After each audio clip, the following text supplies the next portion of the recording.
ime Oca i Sina i Duha Svetog. Amen. Gospodin s vama, Oče naš, koji jesi na nebesima, sveti se ime Tvoje, dođi kraljestvo Tvoje, budi volja Tvoja, kako na nebu, tako i na zemlji. Kruh naš svakdanje daj nam danas i otpusti nama duge naše, kako i mi otpuštamo dužnicima našim. I ne uvedi nas u napast, nego izbavi nas od zla.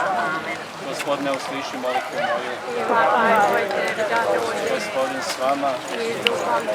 Molimo se svemogući vječni Bože, svjerno molimo Tvoje milosrđe, Ti si dušama slugu svojih zapovjedio preselstve svoga svijeta.